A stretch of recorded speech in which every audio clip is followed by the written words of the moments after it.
Alors dans cette vidéo, je vais t'introduire deux stocks qui ont des résultats hallucinants, bien plus forts que le Bitcoin, environ 5 fois plus fort que le Bitcoin.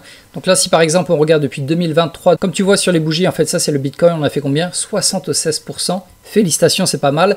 Mais attends, si tu regardes l'autre stock qui s'appelle Mara, on a fait 385% de gains. Et quand tu regardes le deuxième stock, c'est Riot, on a fait 420% de gains depuis le début de cette année.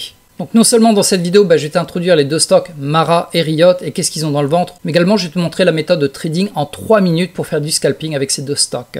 Donc si tu aimes le scalping, tu vas vraiment te régaler dans cette vidéo. Donc pour autant, est-ce que ça veut dire que c'est intéressant d'investir dans ces deux stocks?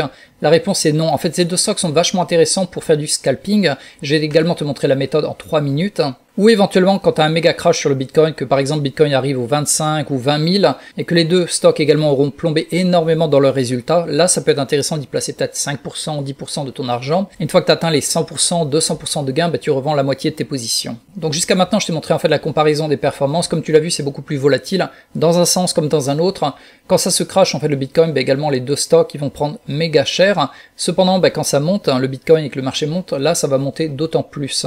Donc on en a fini avec les performances. Je vais te faire quand même une brève présentation de l'entreprise en elle-même. Donc là on a Mara et là on a Riot. Donc l'entreprise s'appelle Marathon Digital, elle a été créée en 2010, donc ça fait déjà pas mal de temps. Elle est basée sur la mining de crypto-money et le prix actuel est au-dessus de maintenant de 10 $. Au niveau de la bourse, il représente 2,3 milliards, donc c'est ce qu'on appelle un mid-cap. Et le float, le nombre d'actions issues par l'entreprise est à 164 millions d'actions. Et le minimum pour moi en général pour faire du scalping, c'est 25 millions. 25 millions et le prix doit être au minimum au-dessus de 10 $, donc c'est parfait pour le scalping. En termes de volume moyen également, c'est assez énorme, 39 millions de transactions. Et il faut savoir que les prochains résultats trimestriels vont arriver le 9 août. En général, c'est ultra volatile pendant ce jour-là. Ça peut monter à 10%, 15%, ou au contraire se péter les dents à 10-15%. Donc voilà pour Mara. Riot, c'est à peu près la même chose. Donc ça a été créé en 2000.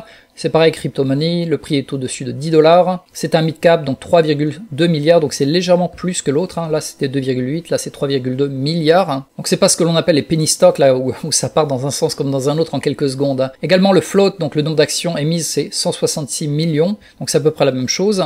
Le volume moyen, par contre, il est un peu moins, il est à 23 millions comparé à 39. Et les résultats prochains trimestriels seront le 21 août. Donc également, je te mets les résultats trimestriels parce que c'est souvent intéressant à trader ce jour-là ou le lendemain quand ça a été paru parce que ça part dans un sens ou dans un autre et on peut vraiment le scalper. Donc voilà la présentation et ensuite je vais te donner le plus intéressant, c'est la méthode en fait. Donc l'avantage de ces deux stocks, le faible coût à trader, c'est surtout ça en fait. Tu peux tirer ton épingle du jeu parce que quand tu veux faire du scalping sur le Bitcoin, souvent les frais sont très hauts. Je me rappelle notamment quand j'étais sur eToro par exemple, j'allais trader le Bitcoin, j'achète, bam, ils prennent 1% de commission. Je vends, bam, à nouveau 1% de commission. Alors qu'en fait, vu que c'est un stock mid-cap, l'achat est à 1 $, ils vont prendre 1 $ de commission. Et la vente, pareil, 1 $ de commission. Donc c'est vraiment faible. On va dire, c'est classique. C'est comme si tu tradais du Microsoft ou du Tesla, quoi, en gros. Deuxième avantage, c'est assez volatile avec des longs mouvements. Donc c'est parfait pour le scalping. Également, on a la possibilité d'acheter ou de vendre, c'est ce qu'on appelle faire court ou short en anglais, sur la plupart des brokers. Notamment sur eToro, j'ai vérifié, on peut shorter effectivement Riot. Également, comme on l'avait vu, ils ont un gros volume journalier, c'est-à-dire que quand tu veux faire du scalping, tu veux que ça bouge vraiment, qu'il y ait du volume, et la capitalisation moyenne est idéale, c'est-à-dire que c'est un mid-cap. On en a fini avec les avantages, on va passer aux inconvénients, et immédiatement après, qu'est-ce qu'on va voir? On va voir la stratégie de scalping en 3 minutes, donc reste accroché avec moi quelques secondes de plus. Donc les inconvénients, c'est trop risqué pour l'investissement sur le long terme, c'est-à-dire que c'est pas un stock où tu vas acheter, tu mets 20% de ton argent et tu le gardes pendant 5 ans, trop risqué, on sait pas où ça va aller. C'est intéressant pour le scalping, mais pas sur le long terme. Également, si tu veux faire du scalping hors des heures du marché, c'est pas intéressant parce que hors du marché, le volume est trop faible et donc il risque d'y avoir des gros sauts, notamment s'il y a une grosse nouvelle qui tombe sur le Bitcoin et bam, ça chute. On peut avoir un saut énorme et vu que tu es en hors marché, tu ne peux pas avoir de stop loss. Donc à éviter de trader hors du marché, également à éviter sur le long terme. Alors nous voilà maintenant sur Riot, on est en 3 minutes, donc je vais te montrer un peu la stratégie que je suis et qui marche pas mal. Donc ça c'est avant-hier, on a fait un trade gagnant jusqu'à 2, donc ça c'est le risque récompense, je vais te l'expliquer, jusqu'à 1, celui-là était perdant et finalement celui-là également était gagnant jusqu'à 2, ça c'était avant-hier et ça c'est hier. Comme tu le vois, on peut faire plusieurs trades par jour et souvent c'est surtout au début du marché que j'aime bien le faire moi. Donc quand ça monte ici, en fait là on a fait un trade gagnant. Celui-là était perdant, celui-là était gagnant, celui-là était perdant, et je crois que c'est fini pour aujourd'hui. Voilà, donc maintenant je vais te le montrer avec un schéma simple. Donc en fait on a deux stratégies, on a la stratégie de suivi de tendance, c'est-à-dire que ça, admettons que c'est la moyenne mobile 20, hop, ça c'est la moyenne mobile 20, et soudainement, les bougies vont monter, elles vont redescendre, redescendre, redescendre, et à partir de là, en fait, on aura une belle bougie qui va soit avaler la précédente, soit avoir une sorte de marteau, qui va nous indiquer qu'effectivement on a rebondi sur la moyenne mobile 20, et on peut y entrer sur la bougie d'après. Donc ça c'est, on va dire, le suivi de tendance, c'est-à-dire qu'en fait on suit comme ça, on suit, on suit, on suit, et tout ça aux alentours de la moyenne mobile 20, ce seront des portes d'entrée. Voilà, donc ça c'est le suivi de tendance. Maintenant on va voir la deuxième méthode qui s'appelle le renversement de tendance. Donc là à nouveau tu as la moyenne mobile 20, et cette fois-ci en fait c'est quand on est trop éloigné de la moyenne mobile 20, donc ça monte, ça monte, ça monte peut-être avec 3, 4, 5 bougies en 3 minutes, et finalement il y aura une bougie qui va complètement avaler la dernière ici, et on va rentrer en fait en short vers la moyenne mobile 20 ici. Donc là en fait on va rentrer ici, jusqu'à éventuellement là, ou éventuellement en sens inverse, ça peut complètement chuter, chuter, chuter, et là on va avoir un renversement de tendance dans cette bougie, et là je vais rentrer en 3 minutes, mon stop loss sera là, et la vente avec profit sera aux alentours de ici par exemple. Alors avant de te montrer des exemples concrets de scalping, si jusqu'à présent tu as apprécié cette vidéo, s'il te plaît pense à cliquer sur j'aime, ça va vraiment me faire plaisir, surtout que ça prend pas mal de temps en fait pour faire le montage vidéo, éditer et mettre en ligne. Également tout en bas sur la droite, pense à t'abonner à ma chaîne parce que tous les jeudis ou vendredis je vais publier ce genre de vidéo. Également tous les lundis je fais l'analyse complète du marché de la semaine. Et une petite dernière chose, tout en bas dans la description il y a un lien pour rejoindre mon atelier qui est complètement gratuit, qui va durer environ 40 minutes. Et donc dans cet atelier, qu'est-ce que je vais te montrer? Je vais te montrer les deux stocks que je trade en effet de levier x3 qui me rapportent cette belle moyenne de 81% par an. Et toutes ces informations tu vas les retrouver en bas dans la description. Donc ceci étant dit, on va passer directement maintenant aux exemples concrets. Donc pour les exemples, on est sur un Riot, on est en version 3 minutes comme tu le vois, et toujours ce que je vais viser en priorité, c'est un ratio de risque-récompense de 2, aux alentours de 2, là comme tu le vois ici, 2. Donc je t'explique un peu la logique et tu me diras après si tu comprends dans les commentaires, si jamais je te referai une autre vidéo. Voilà, donc là en fait le marché a ouvert ici, donc ça c'est le pré-marché, ça c'est pendant le marché.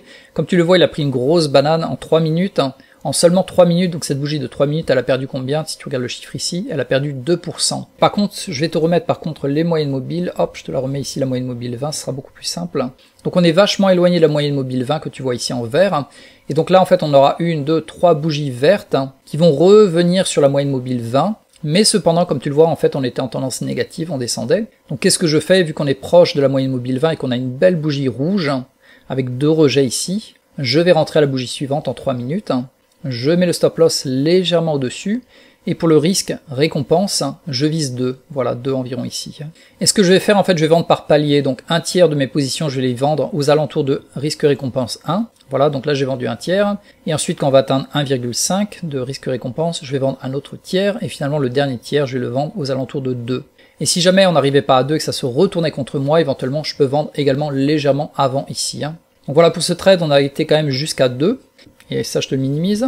Et ensuite, comme tu le vois, on a 4 bougies méga rouges, 1, 2, 3, 4. Et également, on a ce petit signe qui vient d'apparaître qui nous dit on pourrait acheter parce qu'on a une belle bougie de tendance haussière. Donc qu'est-ce que je fais? À la bougie d'après, je vais rentrer ici, voilà. Je mets le stop loss légèrement en dessous de la bougie, même un petit peu plus loin, parce que là, en fait, le risque est pas très énorme, c'est 0,57. Et comme d'habitude, en fait, je vais vendre par palier. Donc quand j'arrive à 1, en fait, je vends un tiers de mes positions. Quand j'arrive à 1,5, je vendrai un autre tiers. Cependant, on va pas y arriver, en fait. Comme tu le vois, en fait, on est rejeté. Donc je vais clôturer toutes mes positions aux alentours de voilà 0,5 ici. Donc j'aurais quand même fait un gain de 1 jusqu'à 1. Également les 2 derniers tiers, je les aurais fermés ici. Et ensuite cette bougie est trop violente. Moi ce que j'aime bien c'est d'avoir une succession de bougies, au moins 3 voire 4 bougies. Et hop, un retournement. Donc là c'est le retournement de tendance. Et ensuite à nouveau ici, ça a bien chuté 1, 2, 3, 4 bougies. Également comme tu le vois c'est de plus en plus petit ces bougies, donc on perd le momentum. Et hop, on retourne en sens inverse. Donc qu'est-ce que je fais? À la bougie d'après, bam, je ouvre ma position ici. Je mets le stop loss légèrement plus en bas. Voilà, peut-être aux alentours de 0,35 ici. Et ensuite, comme d'habitude, en fait, je vais vendre à risque récompense de 1. Et éventuellement, ça va se retourner contre moi. Donc là, en fait, j'aurais vendu toutes mes positions ici avant que cette mèche ne ferme. Donc en fait, c'est pas jusqu'à 2, c'était plutôt jusqu'à 1. Donc voilà pour ce trade. Et à partir de là, en fait, ça va monter en flèche, Et celui-là, en fait, on a un retournement de tendance, donc logiquement, je rentre cette fois-ci vers là, vers le marché, mais ce trade aura été perdant, et j'aurais perdu combien? J'aurais perdu, voilà, 0,45%. Donc je t'en montre un dernier, après on va aller plus vite, parce que sinon tu vas t'ennuyer, voilà. Donc ça, c'est également le suivi de tendance, comme je te l'avais montré tout à l'heure, c'est-à-dire que tu as une multitude de bougies rouges qui descend vers la moyenne mobile 20, alors qu'on est en tendance haussière maintenant, et hop, on remonte. Donc là en fait on a été rejeté au-dessus de la moyenne mobile 20, donc je vais pouvoir en profiter pour rentrer. Et toujours pareil, je vais viser le risque récompense 2. Donc voilà, hop, la bougie, le stop sera légèrement plus en bas ici. Et on va le vendre par palier, donc risque récompense 1, risque récompense 1.5 et finalement risque récompense 2. Voilà, donc on aurait été jusqu'à 2 ici. Donc voilà pour ce jour et le lendemain. Pareil pour ce trade, en fait tu vois on est monté très vite en flèche au-dessus de la moyenne mobile 20, on est rejeté, donc qu'est-ce que je fais? À la bougie d'après, à l'ouverture, je vais commencer à shorter le marché en direction de la moyenne mobile 20 ici, et mon stop loss sera légèrement au-dessus. Et on va descendre quand même jusqu'à cette antenne, jusqu'à 1,5, comme tu le vois ici, 1,5, donc j'aurais vendu par palier 1, 1,5. Et pour le dernier tiers, effectivement on l'a pas chopé à 2, donc qu'est-ce que je fais normalement? Je décale en fait mon stop loss à 0,5. Donc une fois que j'atteins le 1.5 de risque récompense, je déplace mon stop loss ici. Et effectivement on l'aura chopé. Par contre ça peut aller vite, parce que comme tu le vois, ça c'est des bougies de 3 minutes. Donc si ça t'intéresse de voir où est-ce que tu peux dégoter ces signaux et de voir un peu là, on va dire la stratégie plus complète sur les suivis de tendance ou les renversements de tendance, j'ai fait une autre vidéo qui est vraiment bien expliquée et que tu peux retrouver tout en bas dans la description. Donc voilà, on va continuer, celui-là il a été perdant, c'est-à-dire qu'on était éloigné de la moyenne mobile 20 ici. On a une bougie qui était positive, un marteau, donc je rentre ici pour aller dans ce sens, donc vers la moyenne mobile 20. J'ai mis mon stop loss aux alentours de ici et finalement je me suis fait manger le stop loss. Donc à nouveau ici on a le signal qui est apparu, vu qu'on est proche de la moyenne mobile 20, on estime qu'on devrait être rejeté vers le bas. Donc je vais faire à nouveau un trade short. Je rentre ici, je mets le stop loss légèrement au-dessus de la moyenne mobile 20, et je vais vendre par palier, donc risque récompense 1, risque récompense 1.5, et finalement je déplace mon stop loss à 0,5. Et le trade sera fini aux alentours de ici. Donc voilà, trade gagnant jusqu'à 1,5. Je pense que c'est tout, on en a un dernier ici, en fait là on est revenu et à nouveau on a eu la bougie, donc le signal. J'ai essayé de shorter à nouveau, donc aller dans le sens de la tendance, mais finalement ça n'a pas fonctionné. Donc voilà, dans cette vidéo il y avait pas mal d'informations comme tu l'as vu, sur il y a deux stratégies en fait, il y a quand on se rapproche de la moyenne mobile 20 et qu'on est rejeté, on peut faire ce que l'on appelle le suivi de tendance, ou au contraire, je pense que c'était les exemples ici, voilà, quand on est trop éloigné de la moyenne mobile 20, notamment ici, voilà, on va être attiré un peu comme un aimant et on va pouvoir rentrer à ce moment-là. Donc on a les deux exemples ici, là c'est le suivi de tendance, on est rejeté vers le bas, ou au contraire, on est trop éloigné de la moyenne mobile 20 et on peut rentrer.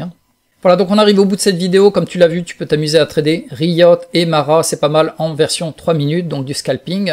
Également, si tu veux la version un peu plus complète de la stratégie scalping, dans la description de cette vidéo, j'ai mis le lien, tu peux aller y jeter un coup d'œil. Et si tu apprécies cette vidéo, s'il te plaît, clique sur j'aime, ça me fera vraiment plaisir parce que c'est pas mal de temps pour préparer ce genre de vidéo avec tous ces exemples. Également, sous la vidéo, je te mettrai la version PDF de la carte mentale que tu peux retrouver. Voilà, ici, je te la minimise, comme ça tu verras, c'est assez complet avec pas mal d'exemples. Tu pourras les revoir avec les dates, comme ça à chaque fois je t'ai marqué effectivement la date. Donc tout ça tu vas le retrouver dans la description également. Tu auras accès à mon atelier qui est complètement gratuit dans la description si tu veux voir les deux indices que je trade en effet de levier x3. Et petite dernière chose, pense à t'abonner sur la droite ici, en cliquant sur s'abonner pour ne rater aucune de mes vidéos. Et dernière chose, surtout n'hésite pas à mettre dans les commentaires, est-ce que tu connaissais justement ces deux stocks, Riot et Mara? Et surtout, est-ce que tu connaissais la méthode de suivi de tendance et la méthode de renversement de tendance? Donc les deux questions, tu connaissais les stocks et est-ce que tu connaissais ces deux méthodes de scalping en 3 minutes ou éventuellement en 5 minutes?